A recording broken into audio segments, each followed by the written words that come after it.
व्याख्यामुद्रां करसरसिजैः पुस्तकं शङ्खचक्रे बिभ्रद्भिन्नस्फटिकरुचिरे पुण्डरीके निषण्णः अम्लानश्रीरमृतविशदैरंशभिप्लावयन् मामाविर्भूयात् अनघमहिमा मानसे वागधीशः नमस्ते प्राणेश प्रणतविभवायावनिमगाः नमस्वामिन् रामप्रियतमनमन् गुरुगुण नमस्तुभ्यं भीमप्रबलतमकृष्णेष्ट भगवन् नमः श्रीमन्मध्वप्रदिश सुदृशन्नो जय जय श्रीगुरुभ्यो नमः नारायणं सुरगुरुं जगदेकनाथं भक्तप्रियं सकललोकनमस्कृतं च त्रैगुण्यवर्जितमजं विभुमाद्यमीशं वन्दे भवग्रहम् अमरासुरसिद्धवन्द्यं नारायणं नमस्कृत्य नरं चैव नरोत्तमं देवीं सरस्वतीं व्यासं ततो जयमुदीरये ವೇದವ್ಯಾಸುರ ಮಹಾಭಾರತದ ಚಿಂತಕರಿಗೆ ವಂದನೆಗಳು. ಶಾಂತಿ ಪರ್ವದ 414ನೆಯ ಪ್ರವಚನ. ಧರ್ಮರಾಜ ಭೀಷ್ಮರಲ್ಲಿ ಮತ್ತೆ ಪ್ರಶ್ನೆಗಳನ್ನು ಕೇಳಿದ್ದಾನೆ. ವಿಶೇಷವಾಗಿ ಮನುಷ್ಯನಿಗೆ ಸಂಕಟ, ನೋವು, ದುಃಖ, ಜೊತೆಯಲ್ಲಿ ಸಾವು, ಮರಣ, ಅವನೀಗ ಅದರಲ್ಲಿ ತೊಂದರೆಯಲ್ಲಿದ್ದಾನೆ. ಅತ್ತ ಪಾಳೆಯದಲ್ಲಿನ ಸಾವನ್ನು ನೋಡಿದ್ದಾನೆ, ತನಗಾಗಿರತಕ್ಕಂಥ ನೋವನ್ನು ಗುರುತಿಸಿದ್ದಾನೆ. ಹೀಗೆ ಸಾವು ನೋವುಗಳು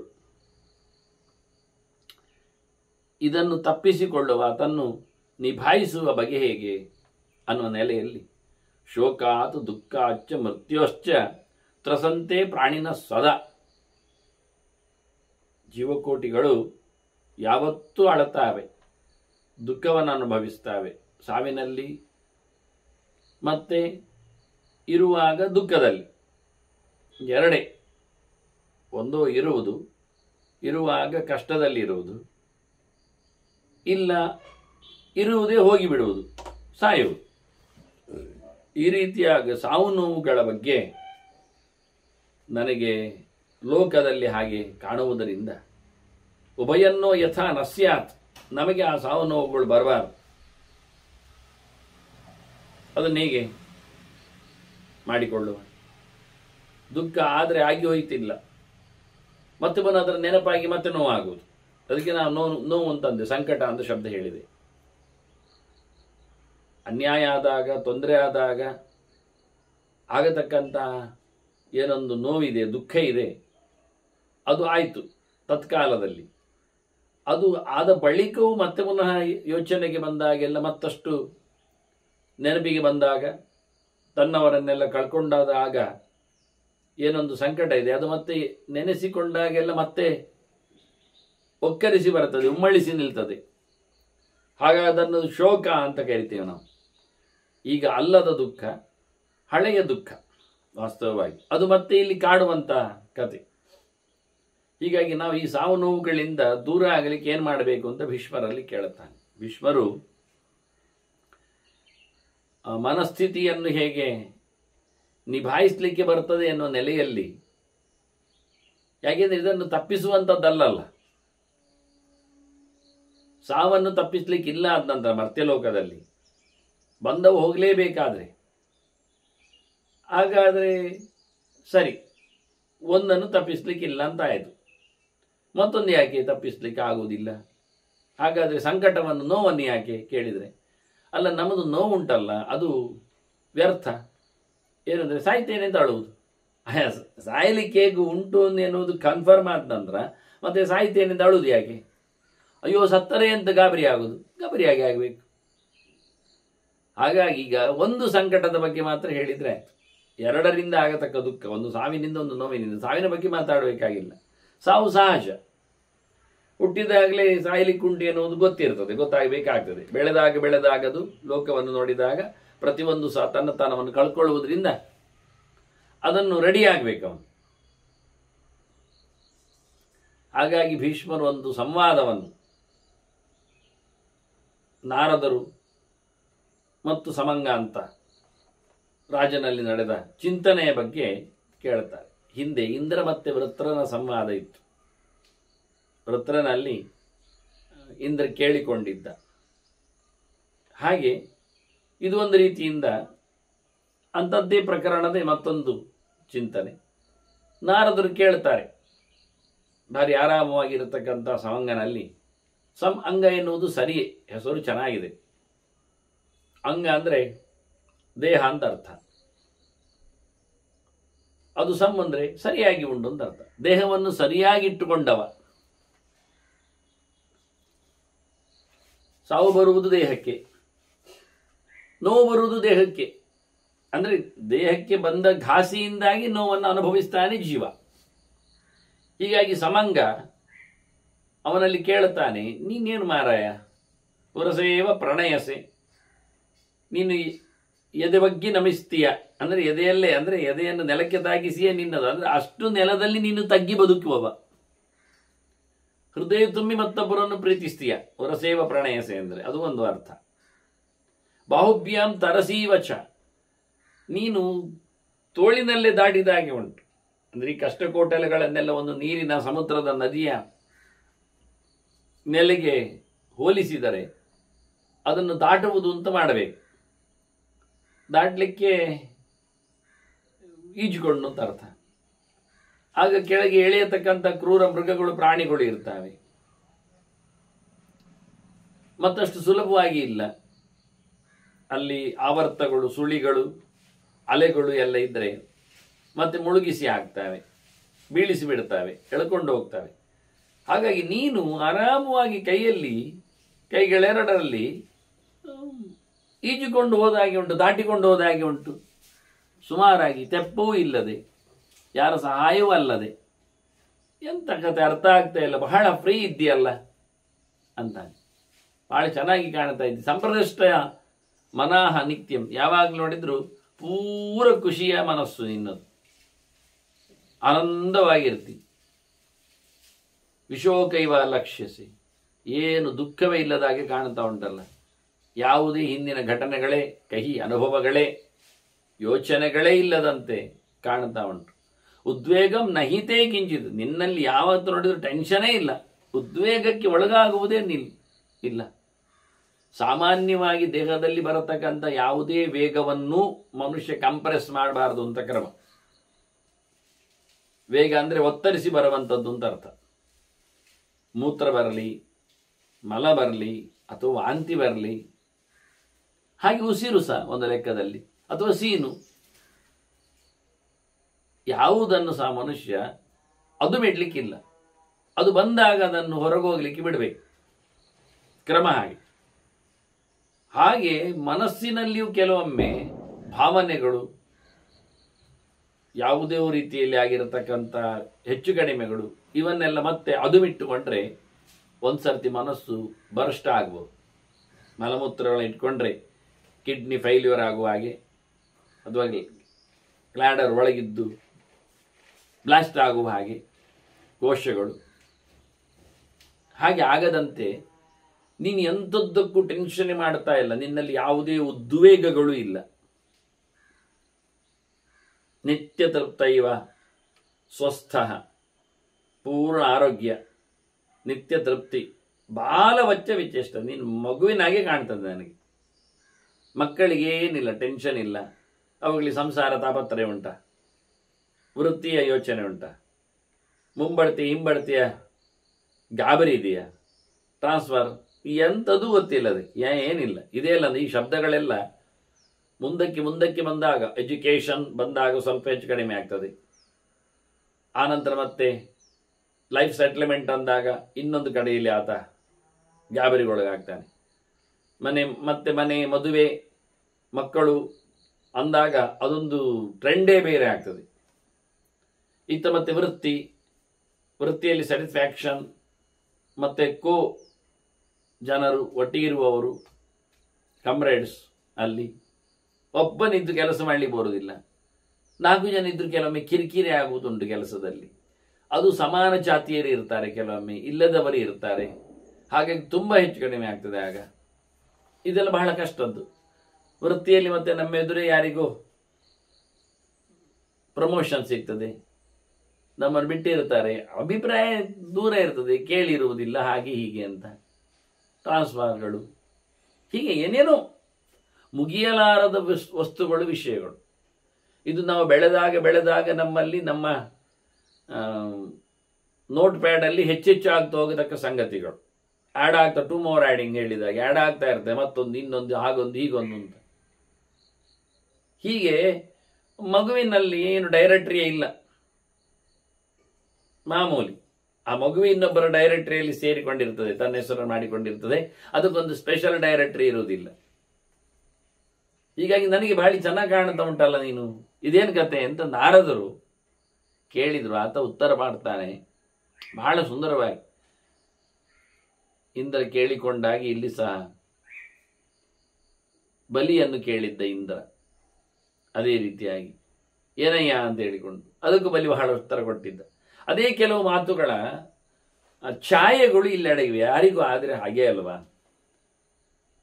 ಇರುವ ದುಃಖಗಳನ್ನು, ಸಂಕಟಗಳನ್ನು ಮರೆಮಾಚಿಕೊಂಡು ಅದನ್ನು ಮೆಟ್ಟಿಕೊಂಡು ಒಂದು ರೀತಿಯ ತಟಸ್ಥವಾದ ಬದುಕನ್ನು ನೋಡಿಕೊಳ್ಳುವವನು ಅವನು ಹೇಗೆ ಪ್ರಪಂಚದ ಇತಿಮಿತಿಗಳನ್ನು ಗಮನಿಸ್ತಾನೆ ಎನ್ನುವುದು ಒಂದೇ ನಮನೆ, ಅದು ಎಲ್ಲರಿಗೂ ಒಂದೇ ರೀತಿಯ. ಹಾಗಾಗಿ ಅವರವರ ಭಾಷೆಗಳು, ಶಬ್ದಗಳು, ಎಕ್ಸ್ಪ್ರೆಷನ್ಸ್ಗಳು ಅದೆಲ್ಲ ಬೇರೆ ಇರಬಹುದು, ಆದರೆ ಸಬ್ಜೆಕ್ಟ್ ಒಂದೇ ಇರ್ತದೆ. ಹಾಗಾಗಿ ಇಲ್ಲಿ ಒಂದು ರೀತಿಯಿಂದ ಸಮರೈಸ್ ಮಾಡಿ ಅವನು ಹೇಳುವ ಮಾತುಗಳನ್ನು ನಾವು ಮತ್ತೆ ಕೇಳಬಹುದು, ಅವನ ಮಾತುಗಳಾಗಿ ಕೇಳಬೇಕು. ವಿಷಯಗಳು ಆರಾಮವಾಗಿ ಹಿಂದೆ ಬಂದವುಗಳು ಎನ್ನುವ ನೆಲೆಯಲ್ಲಿ, ಅದನ್ನು ರಿಪಿಟೇಷನ್ ಆಗಿ ಕಾಣುವುದಿಲ್ಲ, ಗೆರೆಗಳು ಕಾಣುವುದಿಲ್ಲ, ವಿಷಯಗಳು ಕಾಣುತ್ತವೆ ಅಷ್ಟೆ. ಹೇಳುತ್ತಾನೆ, ಭೂತಂ ಭವ್ಯಂ ಭವಿಷ್ಯಚ್ಚ ಸರ್ವಭೂತೇಷು ನಾರದ ತೇಷಾಂ ತತ್ವಾನಿ ಜಾನಾಮಿ ತಥೋನ ವಿಮನಾಹ್ಯ. ನನಗೆ ಹಿಂದೆದ್ದು ಮುಂದೆದ್ದು ಈಗದ್ದು ಎಲ್ಲ ಗೊತ್ತುಂಟು, ನಾನು ನೋಡಿದ್ದೇನೆ, ಅದನ್ನು ನೋಡ್ತಾ ಇದ್ದೇನೆ, ಹಾಗಾಗಿ ನಾನು ಯಾಕೆ ಗಡಿಬಿಡಿ ಮಾಡುತ್ತೇನೆ ಅಂದವ. ಸತ್ಯ ಅಲ್ವಾ? ನಡೆದ ಘಟನೆಗಳಿಗೆ ನಾನು ಸಾಕ್ಷಿ ಇದ್ದೇನೆ, ಈಗಿನ ವಿಷಯಗಳನ್ನು ನಾನು ಅನುಭವಿಸ್ತಾ ಇದ್ದೇನೆ, ಮುಂದಾಗುವುದನ್ನು ಊಹಿಸ್ತೇನೆ. ಯಾಕೆ ಅಂದರೆ ನಾನು ನಿನ್ನೆ ಇದ್ದಾಗ ನಾಳೆಯನ್ನು ನೋಡುವ ಬಗೆ ಹೇಗಿತ್ತೋ ಅದು ನನಗೆ ಇವತ್ತು ವಾಸ್ತವವಾಗಿ ವರ್ತಮಾನಕ್ಕೆ ಅರಿವಿಗೆ ಬಂದಾಗ ಅದು ಹಾಗೆ ಆಗಿತ್ತು. ಆದ್ದರಿಂದ ನನ್ನ ಅನುಭವದ ನೆಲೆಯಲ್ಲಿ ನಾನು ಭವಿಷ್ಯವನ್ನು ಹೀಗೆ ಟ್ರೇಸ್ ಮಾಡುತ್ತಾ ಇದ್ದೆ. ನಾವು ಈಗ ಒಬ್ಬ ಯುವಕನಾಗಿದ್ದಾನಿಟ್ಕೊಳ್ಳುವ, ಅವನು ತನ್ನ ಹಿಂದಿನದ್ದನ್ನು ಗಮನಿಸ್ತಾನೆ. ಗಮನಕ್ಕೇನು ಹೊತ್ತಿಲ್ಲ, ಯಾಕೆಂದರೆ ಅವನೇ ಅನುಭವಿಸಿಕೊಂಡು ಬಂದ ದಿನಗಳು. ನಾನು ಎಳೆವೆಯಲ್ಲಿ ಹೀಗಿದ್ದೆ, ಉಚ್ಛೃಂಖಲವಾದ ಪ್ರವೃತ್ತಿಯ ಬಗ್ಗೆಯೋ ಇನ್ನೇನೋ. ಈಗ ಅವನಿಗೆ ಜವಾಬ್ದಾರಿ ಇದೆ, ಅದರ ಬಗ್ಗೆ ಅವನೀಗ ಕೆಲವೊಮ್ಮೆ ಪ್ರೌಢಾಗಿರ್ತಾನೆ, ಕೆಲವೊಮ್ಮೆ ಹೇಟಾಗ್ತಾನೆ, ಇರಲಿ. ಆದರೆ ಅವನು ಭವಿಷ್ಯವನ್ನು ಕಾಣುತ್ತಾನೆ. ತಾನಿವತ್ತು ನಡೆದುಕೊಂಡು ಬಂದಿರತಕ್ಕ, ಇವತ್ತು ಉಳಿಸಿಕೊಂಡಿರತಕ್ಕಂಥ ಸ್ಟೇಟಸ್ಸಿನ ಮೇಲೆ ಭವಿಷ್ಯದ ಬಗ್ಗೆ ಅವನು ಯೋಚಿಸ್ತಾನೆ, ರೂಪಿಸಲಿಕ್ಕೆ ನೋಡುತ್ತಾನೆ. ಅದರೊಟ್ಟಿಗೆ ಅವನ 10 ಸಂವತ್ಸರ ಒಡನಾಟದಲ್ಲಿ ಇರ್ಲಿಕ್ಕೆ ಹೋಗಿ ಅವರದ್ದು ಆಚೆ ಈಚೆ ಎಲ್ಲ ನೋಡಿರ್ತಾನೆ. ಹೀಗಾಗಿ ಭವಿಷ್ಯವನ್ನು ಒಂದು ರೀತಿಯಿಂದ ಟ್ರೇಸ್ ಮಾಡಬಲ್ಲ. ಇವನು ಹೇಳ್ತಾನೆ, ನನಗೂ ಹೀಗೆ ಹಿಂದೆ ಮುಂದೆ ಎಲ್ಲ ನನಗೆ ಗೊತ್ತು, ಈಗವೂ ನನಗೆ ಗೊತ್ತು. ಭೂತಂ ಭವ್ಯಂ ಭವಿಷ್ಯಚ್ಚ ಸರ್ವಭೂತೇಷು, ನನ್ನಲ್ಲಿ ಎಲ್ಲ ಎಲ್ಲರಲ್ಲಿಯೂ ನೋಡ್ತಾ ಇದ್ದೇನೆ ನಾನು. ಅವುಗಳ ತತ್ವಗಳೇನು ಗೊತ್ತಿವೆ. ಕೆಲವು ಭವಿಷ್ಯವನ್ನು ರೂಪಿಸಲು ಒದ್ದಾಡುವ ಬಗೆ ನೋಡಿದರೆ ಅರ್ಥ ಆಗಿರಬೇಕು ನಿಮಗೆ. ಭವಿಷ್ಯ ಹೀಗಿರಬೇಕು ಅಂತ ಹೇಳಿ ಇವತ್ತು ಒದ್ದಾಡ್ತಾನೆ ವ್ಯಕ್ತಿ. ಇದರಿಂದ ಒಂದು ಕಳ್ಕೊಂಡವ ಏನನ್ನಂದ್ರೆ, ಭವಿಷ್ಯವನ್ನು ರೂಪಿಸಲಿಕ್ಕೆ ಹೊರಟು ವರ್ತಮಾನವನ್ನು ಹಾಳು ಮಾಡಿಕೊಳ್ತಾನೆ. ಈಗ ಒದ್ದಾಡ್ತಾನೆ. ಮುಂದೆ ಭವಿಷ್ಯದಲ್ಲಿ ಚೆನ್ನಾಗಿದೆ ಅಂತ ನೀವು ಹೇಳ್ಬೋದು, ಅವನಿಗೆ ಗ್ಯಾರಂಟಿ ಏನು?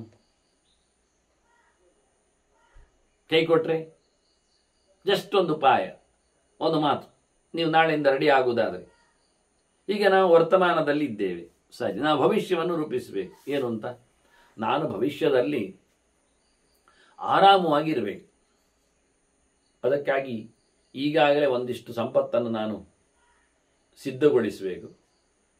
ಅದರಂತೆ ಆಹಾರ ಪದಾರ್ಥಗಳನ್ನು ಸಹ ನಾನು ಅದಕ್ಕೆ ಅನುಗುಣವಾಗಿ ಸಿದ್ಧಗೊಳಿಸಬೇಕು. ಮುಂದೆ ಅಂದರೆ 1 ವರ್ಷವೂ ಮುಂದೆ, ನಮಗೆ ಬಹಳ ದೂರ ಏನಲ್ಲ. ಈಗ ಕೊರೋನಾ ಬರುತ್ತೆ ಯಾರಿಗಾದ್ರು ಗೊತ್ತಿತ್ತ? ಇಲ್ಲ.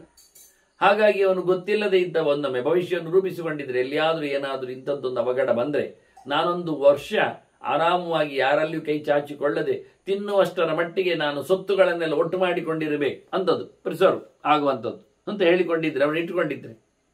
ಒಂದು ಮಹಿಳೆ ಹೇಳಿತ್ತಲ್ಲ ಹಾಗೆ ವಿದೇಶದಲ್ಲಿ ಕೂತಾಗ, ನನ್ನ ಕೈಲಿ 5-6 ವರ್ಷಕ್ಕೆ ಬೇಕಾದ ಸಾಮಗ್ರಿಗಳು ನಾನು ರೆಡಿಯಾಗಿದ್ದೇನೆ, ನನಗೆ 5-6 ವರ್ಷ ಕೊರೋನಾದ ಪ್ರಪಂಚವೇ ಒಂದೊಮ್ಮೆ ಅಲುಗಾಡದಿದ್ರೂ ನಾನೇನು ಅಲುಗಾಡುವುದಿಲ್ಲ ಅಂತ ಹೇಳಿಕೊಂಡಿದ್ದಾಳೆ. ಅಷ್ಟು ಸಾಮಗ್ರಿಗಳನ್ನು ಒಟ್ಟು ಮಾಡಿಕೊಂಡಿದ್ದಾಳೆ. ಬರುವಂಥದ್ದು 4-5 ವರ್ಷಕ್ಕೆ ತಿನ್ನಲು ಹೇಳಿದ್ದು 4-5 ವರ್ಷಕ್ಕೆ ತಿನ್ನಲು ಬೇಕಾದಂಥ ಸರಂಜಾಮುಗಳನ್ನು ಆಕೆ ಗೋಡೌನಲ್ಲಿ ಇಟ್ಟುಕೊಂಡಿದ್ದಾಳೆ ಅಂತ. ಒಬ್ಬಂದು ಕೂರ್ಗಿನಲ್ಲಿ ಪೂಜೆಯ ನಮಗೊತ್ತು ಏನೆಲ್ಲ ಒಟ್ಟು ಮಾಡಿಕೊಂಡಿದ್ದ, ನೆರೆ ಬಂದಾಗ ಏನೆಲ್ಲ ಕೊಚ್ಚಿ ಹೋಗಿತ್ತು ಅಂತ. ಒಂದಷ್ಟು ಗೋಣಿಗಟ್ಟಲೆ ಟನ್ಗಟ್ಟಲೆ ಏಲಕ್ಕಿ, ಆನಂತರ ಕಾಳುಮೆಣಸು, ಅಷ್ಟೇ ಅಲ್ಲದೆ ಚಿಲ್ಲರೆ ದುಡ್ಡು, ದಾನ ದಕ್ಷಿಣೆ ಬಂದಂಥ ಚಿಲ್ಲರೆ ಕಾಯಿನ್ಗಳು ಮೂಟೆಗಟ್ಟಲೆ ಗೋಣಿಗಟ್ಟಲೆ ಎಲ್ಲ ಕೊಚ್ಚಿ ಹೋದವು. ಅದರ ಜೊತೆಯಲ್ಲಿ ಅವನು ಹೆಣವಾಗಿ ಹೋದ ಕೊಚ್ಚಿ. ಅವನು ಸಿಗಬೇಕಾದ್ರೆ ಎಷ್ಟೋ ಸಮಯ ಆಯಿತು. ಹೀಗೆ ಮನುಷ್ಯ ಭವಿಷ್ಯವನ್ನು ರೂಪಿಸಲಿಕ್ಕೆ, ನಾಳೆಗಾಗಿ ತಿನ್ನಲಿಡ್ಲಿಕ್ಕೆ, ಸಂಪತ್ತನ್ನು ಒಟ್ಟು ಮಾಡಲಿಕ್ಕೆ ಹೋಗ್ಬೇಕಲ್ಲ. ನೀವು ಹೇಳಿದ ಹಾಗೆ ಕೊರೋನಾದ ಕಥೆ ಇದ್ದಾಗೆ ಅದು ಉದಾಹರಣೆ.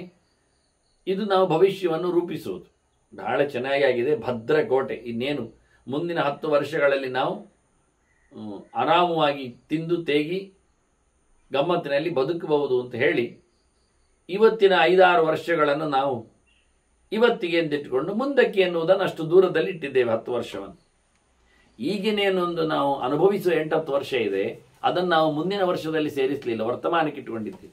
ಹಾಗಾಗಿ ಇವತ್ತಿನ ಎಲ್ಲ ಸೇವಿಂಗ್ಸ್ಗಳು ಎಳೆದೆಳೆದು ಮುಂದಿನದಕ್ಕೆ ಹಾಕಿಬಿಟ್ಟಿದ್ದೇವೆ. ಹಾಗಾಗಿ ತಿನ್ನುವುದು ಕಡಿಮೆ, ಖರ್ಚು ಮಾಡುವುದು ಕಡಿಮೆ. ಹೀಗಾಗಿ ಈಗ ಯಾವುದನ್ನು ಸಹ ಹೆಚ್ಚು ದುಡಿಯುವುದು. ಈಗ ಯಾಕೆ ದುಡ್ಡು ಒಟ್ಟು ಮಾಡಲಿಕ್ಕೆ ಅದನ್ನೆಲ್ಲ ನಾವು ಮುಂದಕ್ಕೆ ಫಂಡ್ ಆಗಿಟ್ಟಿದ್ದೇವೆ, ಈಗ ಮುಂದೆ ತಿನ್ನಲಿಕ್ಕೆ ಅಂತ. ಹಾಗಾಗಿ ಈಗ ಖರ್ಚು ಮಾಡುವುದಿಲ್ಲ, ಒಟ್ಟು ಮಾಡುವುದು ಹೆಚ್ಚು. ಅದಕ್ಕೋಸ್ಕರ ಟು ಆ್ಯಂಡ್ ಫ್ರೋ ದುಡಿಯುವುದು ಡೇ ಆ್ಯಂಡ್ ನೈಟ್ ಎಲ್ಲ ಮಾಡಿದ್ದೇವೆ. ಈಗೇನಾಯಿತು, ಆ ಮುಂದಿನ 10 ವರ್ಷ ಬಂತು, ಆಗ ಸಂಪತ್ತನ್ನು ಹೊತ್ತೇ ತಂತು. ಈಗ ವರ್ತಮಾನ ಹೋಯಿತು, ಈಗ ನಾವು ಆರಾಮಾಯಿತು. ಈಗ ಏನು ಮಾಡ್ತೇವೆ ಗೊತ್ತ, ನಾವು ಆರಾಮಾಯಿತು ಅಂತೇಳಿ ಮುಂದಿನದ್ದು ಬಂತಲ್ಲ ಹೇಳಿ ಅದನ್ನು ತಿನ್ನಲಿಕ್ಕೆ ನೋಡ್ತಾ ಇಲ್ಲ. ಯಾಕೆಂದರೆ ಅದನ್ನು ಮತ್ತೆ ಪೋಸ್ಟ್ಪೋನ್ ಮಾಡಿದ್ದೇವೆ, ಇನ್ನು ಮುಂದಕ್ಕೆ ಎಂದಿಟ್ಟಿದ್ದೇವೆ. ಮತ್ತು ಮುಂದೆ ಇದ್ದರೆ ಎಲ್ಲಿಯಾದರೂ ನಾನು ಆಗಿಲ್ಲ ಅಂತಾದರೆ ಬೇಕಲ್ಲ ಹೇಳಿಕೊಂಡು ಆಗಲೂ ತಿನ್ನಲಿಕ್ಕೆ ಹೋಗಲಿಲ್ಲ, ಅದನ್ನು ಖರ್ಚು ಮಾಡಲಿಕ್ಕೆ ನಿಲ್ಲಿಲ್ಲ. ಆಗಲೂ ಎಲ್ಲಿಯಾದರೂ ದುಡಿಲಿಕ್ಕುಂಟ ಅಂತ ಮತ್ತಷ್ಟು ದುಡಿಲಿಕ್ಕೆ ನೋಡಿದೆವು. ಈಗೇನಾಯಿತು ಅಂದರೆ ಇನ್ನೊಂದು ಹಂತಕ್ಕೆ ಹೋಗುವಾಗ ಇವನಿಗೆ ಅಲ್ಲಿದ್ದದ್ದನ್ನು ತಿನ್ನಬೇಕು ಅಂತಾದರೂ ತಿನ್ನಲಿಕ್ಕೆ ಆಗ್ತಾ ಇಲ್ಲ. ಯಾಕೆಂದರೆ ಎಲ್ಲ ಫೈಲ್ಯೂರ್ ಆಗಿದೆ. ಇಲ್ಲೆಲ್ಲ ತಿನ್ನದೆ ಕೊಡದೆ ಏನೋ ಮಾಡಿಕೊಂಡ ಒದ್ದಾಟ ಪಟ್ಟದ್ದೆಲ್ಲ ಆಗಿ ಕೈಕಾಲುಗಳೆಲ್ಲ ಮುರಿದೋಗಿ ಇಂದ್ರಿಯಗಳೆಲ್ಲ ಬಲಹೀನವಾಗಿ ಅವನಿಗೇನು ಕೋಪರೇಟ್ ಮಾಡ್ತಾ ಇಲ್ಲ. ಈಗ ಅವನು ಭವಿಷ್ಯಕ್ಕೆ ಅಂತ ಇಟ್ಟ ದುಡ್ಡು ಇದೆ, ಸೊತ್ತಿದೆ, ತಿನ್ನಲಿಕ್ಕೆ ವಸ್ತುಗಳಿವೆ, ಆದರೆ ಏನು ಇಲ್ಲ ಅವನಲ್ಲಿ, ಅನುಭವಿಸುವ ಯೋಗ್ಯತೆ ಇಲ್ಲ, ಕಳ್ಕೊಂಡಿದ್ದಾನದು. ಇದಾದರೂ ವಾಸಿ, ನೋಡುವವರಿಗೆ ಗತಿ ಹೇಳುವ ಖುಷಿ. ಕೆಲವೊಮ್ಮೆ ಏನಾಗುತ್ತೆ ಅಂದರೆ ಆ ಮುಂದಿನ ದಿನ ಬಾರದೆ ನೀವು ಕಣಮುಚ್ಚುತ್ತಾನೆ. ಅದು ದೊಡ್ಡ ದುರಂತ. ಹೇಳಿಕೊಂಡಿರ್ತಾನೆ ಎಲ್ಲರ ಹತ್ರ, ಇನ್ನೇನು ತೊಂದರೆ ಇಲ್ಲ, ನಾನು ರಿಟೈರ್ಡ್ ಆದ ನಂತರ 10-25 ವರ್ಷ ಆರಾಮವಾಗಿರ್ಲಿಕ್ಕೆ ಬೇಕಾದ್ದನ್ನು ಮಾಡಿಕೊಂಡಿದ್ದೇನೆ. ಆದರೆ ರಿಟೈರ್ಡ್ ಆಗುವ ಮುಂಚೆ ಸತ್ತವ, ಎಂತ ಮಾಡುವ, ಮಾಡಿಕೊಂಡದ್ದನ್ನು ಯಾರೋ ಅನುಭವಿಸ್ತಾನೆ. ಮತ್ತೆ ಹೀಗಾಗಿ ಬಹಳ ಚಂದವಾಗಿ ನಾನು ಸರ್ವಭೂತೇಶು ನಾರದ ಅಂತ ನಾನು ಎಲ್ಲರಲ್ಲಿ ನೋಡಿಕೊಂಡೆ. ತೇಷಾಂ ತತ್ವಾನಿ ಜಾನಾಮಿ, ಅವರ ತತ್ವಗಳೇನು, ಅವರ ಆದರ್ಶಗಳೇನು, ಅವರ ಮೊನೋಪೋಲಿ ಹೇಗೆ, ಅವರು ಏನನ್ನು ಯಾವುದನ್ನಾಗಿಸಿಕೊಂಡಿದ್ದಾರೆ. ಈಗ ಒಬ್ಬೊಬ್ಬರು ಒಂದು ಬಗೆ ನೋಡಿದೆ, ಒಬ್ಬೊಬ್ಬರು ಆಗುವುದು ನೋಡಿದೆ. ಅವರು ಮುಂದಕ್ಕೆ ಬಾರದೇ ಇರುವಂಥದ್ದು, ಮುಂದಕ್ಕೆ ಬಂದು ತಿನ್ನದೇ ಇರುವಂಥದ್ದನ್ನು, ತಿನ್ನಲಿಕ್ಕೆ ಆಗದೆ ಹೋಗುವುದನ್ನು, ಯಾರೋ ಲೂಟಿ ಮಾಡಿರುವುದನ್ನು ಎಲ್ಲವನ್ನೂ ಗಮನಿಸಿದ್ದೆ. ಹಾಗಾಗಿ ನಾನೀಗ ಏನು ತಲೆಯಲ್ಲಿ ಹಾಕಿಕೊಳ್ಳದೆ ನನಗೆ ನಾಳೆ ಎನ್ನುವುದಿಲ್ಲ, ಹಾಗೆ ಮಾಡಿಕೊಳ್ತೇನೆ. ತಥೋನ ವಿಮನಾಹ್ಯಹಂ, ಆಗಿನ ನನಗೆ ಬೇಜಾರವೇ ಇಲ್ಲ, ಸಂಕಟ ಇಲ್ಲ, ಮನಸ್ಸಿನಲ್ಲಿ ಕಿರಿಕಿರಿ ಇಲ್ಲ. ನಾನು ಅದರ ವಿವರಣೆ ಹೇಳ್ತಾ ಸ್ಪಷ್ಟ ನೋಡಿ. ಉಪಕ್ರಮಾನಹಂ ಪುನರೇವ ಫಲೋದಯ ಅನ್ನು ವೇದ, ಉಪಗ್ರಹಾನ್ ಅಹಂ ವೇದ. ನನಗೆ ಅವರು ಆರಂಭ ಏನು ಮಾಡಿದ್ದಾರೆ ನನಗೊತ್ತುಂಟು, ಅವರು ಏನು ಅದರದ್ದು ಫಲಿತಾಂಶವನ್ನು ಪಡೆದಿದ್ದಾರೆ ನನಗೊತ್ತುಂಟು. ಅವರು ಆರಂಭದಲ್ಲಿ ಕಷ್ಟ ಒದ್ದಾಡೋದು ನಾನು ನೋಡಿದ್ದೇನೆ, ಫಲಿತಾಂಶದಲ್ಲಿ ಅದನ್ನು ಅನುಭವಿಸಲಿಕ್ಕೆ ಆಗದೆ ಸೊಂಟ ಜಾರಿಕೊಂಡು ಕೂತದ್ದು ನೋಡಿದ್ದೇನೆ. ಫಲ ಏನಾಯಿತು? ಹಲ್ಲಿದ್ದಾಗ ತಿನ್ನಲಿಲ್ಲವ, ಕಡಲೆ ನಾಳೆಗೆ ಆಯಿತು ಅಂತ ತೆಗೆದಿಟ್ಟ. ನಾಳೆ ಬಂದಾಗ ಅವನಿಗೆ ಹಲ್ಲು ಜಾರಿತ್ತು, ಕಡಲೆ ಅವನನ್ನು ಮಾತಾಡಿಸ್ತಾ ಉಂಟೀಗ, ಅಣಕಿಸ್ತಾ ಉಂಟು, ನೆಗಾಡ್ತಾ ಉಂಟೀಗ. ಯಾಗಾಯ್ತು ನಾವು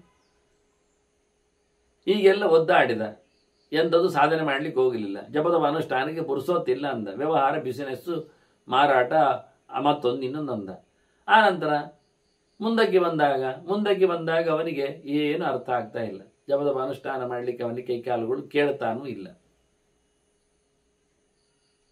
ಅವ ಫುಲ್ಲು ಡಿಪೆಂಡೆಂಟ್ ಆಗಿ ಬಿಟ್ಟಿದ್ದಾನೆ. ಯಾರೋ ರಟ್ಟೆ ಹಿಡಿದು ನಡೆಸಬೇಕು, ಯಾರೋ ಸ್ನಾನ ಮಾಡಿಸಬೇಕು, ಯಾರೋ ಒಂದಕ್ಕೆ ಎರಡಕ್ಕೆ ಬರಬೇಕು. ಇವೇನು ಮಾಡ್ಲಿಕ್ಕಾಗ್ತೇನೆ ಈಗ ಸಾಧನೆ? ಇದು ವಿಷಯ. ಉಪಗ್ರಹ ಮಹಾನ್ ಅದಕ್ಕೆ ಹೇಳಿದ, ಪ್ರತಿಯೊಂದರ ಆರಂಭ ಏನು ನಾನು ನೋಡಿದ್ದೇನೆ, ಪ್ರತಿಯೊಂದಕ್ಕೆ ರಿಸಲ್ಟ್ ಏನು ನಾನು ತಿಳ್ಕೊಂಡಿದ್ದೇನೆ. ಅದನ್ನು ನಾನು ಶುರು ಮಾಡುವಾಗಲೇ ರಿಸಲ್ಟ್ ನೋಡಿಯೇ ಅದನ್ನು ಬಿಟ್ಟು ಕೊಡ್ತೇನೆ. ಇಂಥದ್ದು ಇಷ್ಟೇ ಆಗುವುದು ಅಂತ. ಯಾವುದಕ್ಕಾದರೂ ನೀವು ದುಡ್ಡನ್ನು ಇನ್ವೆಸ್ಟ್ ಮಾಡಿ ಅಲ್ಲಿ ಲಾಭಾಂಶವನ್ನು ನೋಡಿ ಶೇರ್ ಮಾರ್ಕೆಟ್ಗೆ ಬನ್ನಿ. ಕೊನೆಗೆ ಆದದ್ದು ನೋಡಿದ್ದೇನೆ, ಸುಮಾರಾಗಿ 3/4 ಶೇರ್ ಮಾರ್ಕೆಟಿನವರೆಲ್ಲ ದಿವಾಳಿ ಹೋದವರೇ, ಮತ್ತೆ ಕೆಲವರೆಲ್ಲ ಅನುಭವಿಸದೆ ಹತ್ತವರೇ, ಇನ್ನು ಕೆಲವರೆಲ್ಲ ಸುಸೈಡ್ ಮಾಡಿಕೊಂಡು ಹೋದವರು. ಎಂತ ಮಾಡುವ ಈಗ? ಅವನು ಹೇಳುದೀಗ ಉಪಕ್ರಮಾನಹಂ ವೇದ, ಎಲ್ಲರದ್ದು ಆರಂಭ ನೋಡಿದ್ದೇನೆ, ಮೊದಲ ಹೆಜ್ಜೆ ನೋಡಿದ್ದೇನೆ. ಅದರಂತೆ ಪುನರೇವ ಫಲೋದಯಾನ್, ಮತ್ತೆ ಅವರಿಗೆ ಬರತಕ್ಕಂತಹ ರಿಸಲ್ಟ್, ಫಲಿತಾಂಶ, ಪರಿಣಾಮ, ಅದರ ಬಗ್ಗೆಯೂ ನನಗೆ ಎಚ್ಚರ ಆಗಿದೆ. ಮಾಡುವುದು ಗೊತ್ತು, ಮಾಡಿದ್ದರ ಬೆನಿಫಿಟ್ಟು ಗೊತ್ತು. ಸುಲಭ ಇಲ್ಲ ಕರ್ಮತಂತ್ರದಲ್ಲಿ. ಲೋಕೆ ಫಲಾನಿ ಚಿತ್ರಾಣಿ, ಎಷ್ಟು ಬಗೆಯ ವ್ಯವಸ್ಥೆಗಳುಂಟು ಕೇಳಿದ್ರೆ ಲೋಕದಲ್ಲಿ ಯಾರಿಗೂ ಫಲಗಳು ಒಂದೇ ಪ್ರಕಾರ ಇಲ್ಲ. ಪ್ರತಿಯೊಬ್ಬರದ್ದು ಉಪಕ್ರಮ ಒಂದೇ ನಮೂನೆ ಇರ್ತದೆ. ಫಲೋದಯ ಮಾತ್ರ ಹಾಗಿಲ್ಲ, ಎಂಡ್ ಹಾಗಿಲ್ಲ. ಶುರುವಾಗುವುದು ಎಲ್ಲ ಹಾಗೆ ನೋಡಿ. ಎಲ್ಲರೂ ಸೇರುವುದು ಹಳ್ಳಿಯಲ್ಲಿ ಒಂದೇ ಶಾಲೆಗೆ, ಅದು ಅಲ್ಲಿ ಏಕೋಪಾಧ್ಯಾಯ ಶಾಲೆ. ಅಲ್ಲಿ 30-40 ವಿದ್ಯಾರ್ಥಿಗಳು ಪ್ರತಿ ವರ್ಷ ಬಂದು ಸೇರ್ತಾರೆ. ಸೇರುವುದು ಮೊದಲ ತರಗತಿಗೆ ಎಲ್ಲರೂ ಇರುವುದೊಬ್ಬನೇ ಅಧ್ಯಾಪಕ, ಅಲ್ಲಿ ಹೇಳಿಕೊಡುವವ, ಎಲ್ಲವನ್ನ ಅವನೇ ಹೇಳಿಕೊಡುದು, ಎಲ್ಲರಿಗೂ ಅವನೇ ಹೇಳಿಕೊಡುದು. ಆದರೆ ಆ 10-30-40 ವಿದ್ಯಾರ್ಥಿಗಳು ಶಾಲೆ ಬಿಟ್ಟು ಹೊರಗೋಗುವಾಗ ಆ ಸಂಖ್ಯೆಗಳು ಕಮ್ಮಿ ಆಗ್ತವೆ. ಅದರಲ್ಲಿ ಗುಂಪುಗಳು ಬೇಕಾದಷ್ಟು ಆಗ್ತವೆ.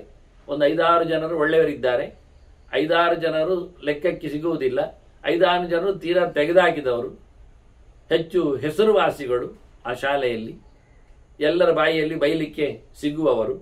ನೋಡಿ ಹೀಗೆ ಯಾಕಾಯಿತು?